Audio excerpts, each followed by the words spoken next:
Saudações, meus amigos. Tudo bem com vocês?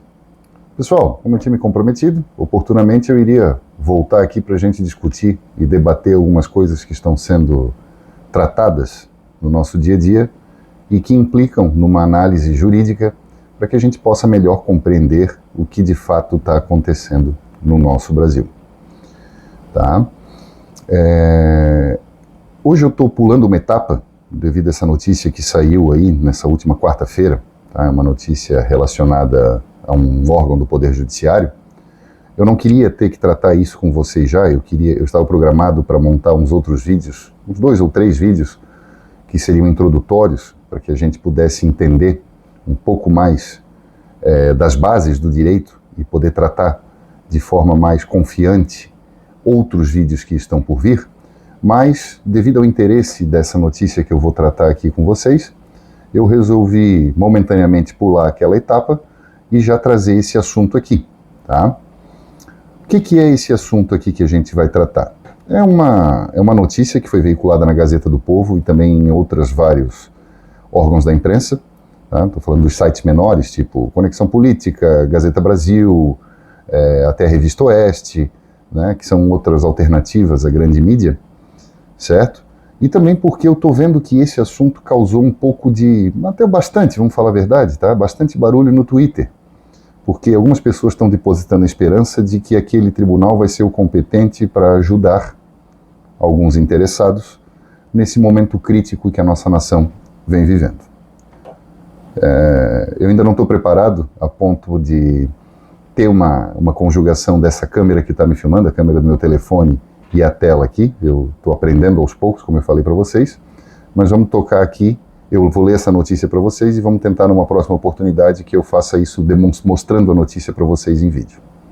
Essa notícia saiu no dia 11 de janeiro de 2023, foi na quarta-feira.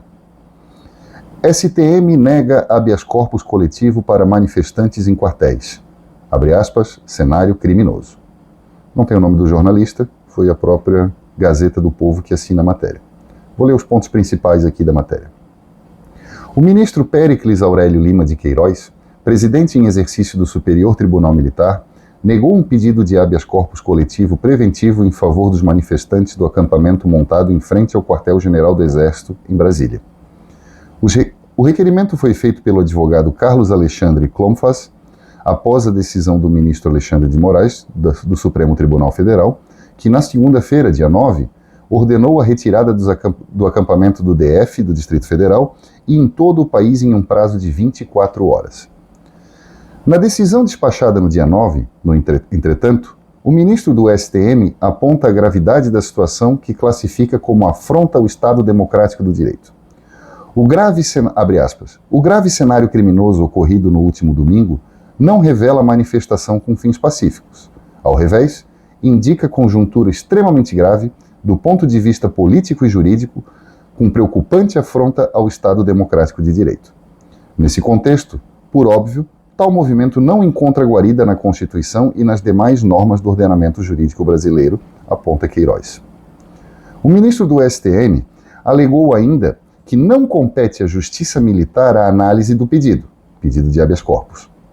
Assim, não compete abre aspas, assim, não compete a esta Justiça Militar da União a análise do habeas corpus preventivo, de caráter coletivo, uma vez que o alegado constrangimento ilegal teria sido praticado por ministro do Supremo Tribunal Federal.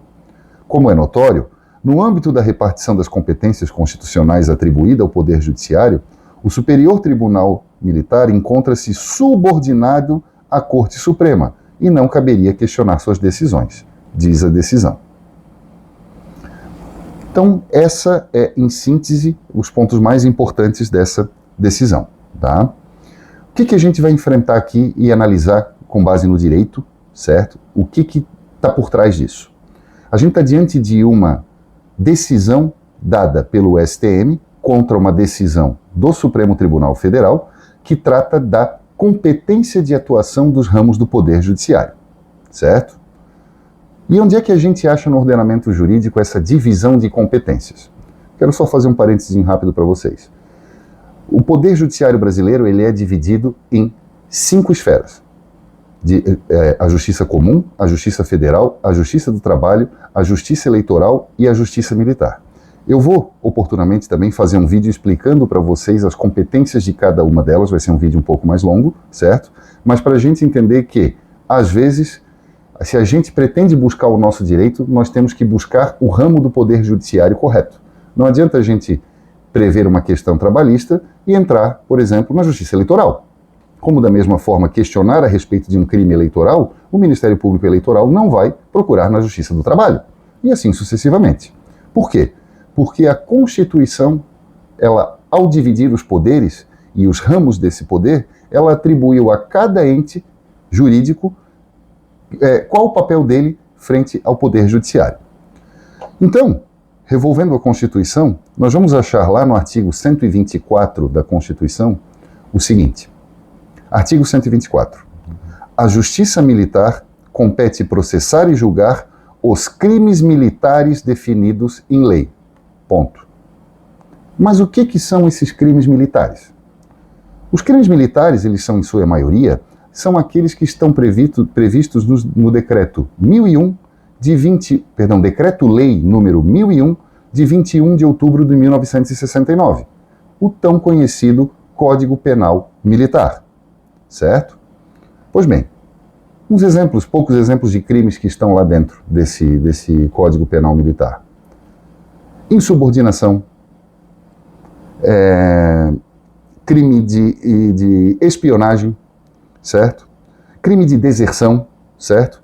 São crimes que, na sua grande maioria, são praticados pelos próprios militares.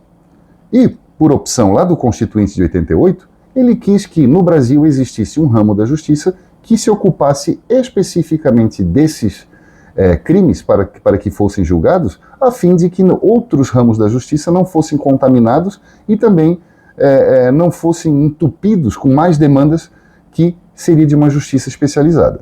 Se isso é bom ou não é, não sei, certo? Mas é o que está dito na Constituição, certo?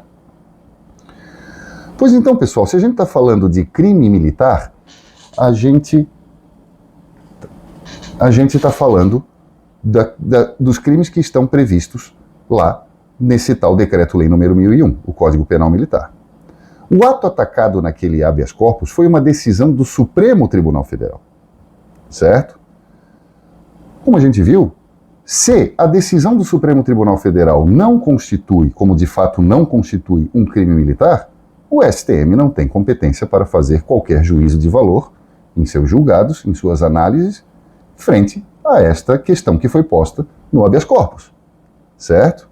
Além disso, como está apontado na matéria, o STF ele é um órgão jurisdicional superior ao Superior Tribunal Militar, ao STM. Ou seja, compete ao STF rever julgados do STM, e não o contrário. A solução para isso, certo, é o ajuizamento do habeas corpus dentro do próprio STF e que competiria e compete, na verdade, ao próprio plenário do STF fazer o seu julgamento a respeito dessa decisão. Agora não a qualquer outro, certo?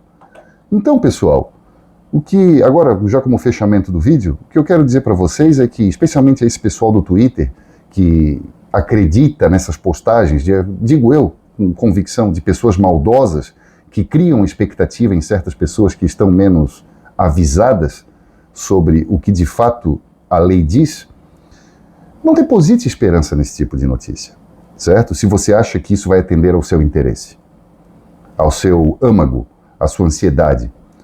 Não é esse o caminho. O caminho pelo direito, ele é, como a gente viu, a busca pelo próprio plenário do STF, certo? Por quê? Porque isso está previsto na Constituição Federal, lá no próprio artigo 124, como nós vimos, certo? Então fique atento. Se você se deparar com notícias no Twitter, no Facebook, no STM, que foi ajuizado um HC para que o ex-presidente não seja preso, ou para que deputados não sejam presos, é nula a chance de que qualquer demanda que atenda ao seu anseio seja decidido nesse tribunal, certo? Como eu disse, não é o caminho correto. Tá bom, pessoal? Então esse era o recado que eu tinha para dar para vocês a respeito dessa questão de competência, tá legal? Agradeço mais uma vez por vocês terem assistido esse meu vídeo. Peço que você, se gostou da análise, se gostou desse meu vídeo, que você compartilhe com os seus familiares, com seus amigos, para que possa atingir o maior número de pessoas. Se você não é inscrito no canal, se inscreva, certo? Tá ali embaixo, todo mundo sabe como é que se inscreve no canal. Deixa o seu joinha, tá? Para que esse vídeo possa ganhar mais engajamento. E vamos em frente. Volto aí nos próximos dias com mais notícias para vocês. Forte abraço, pessoal.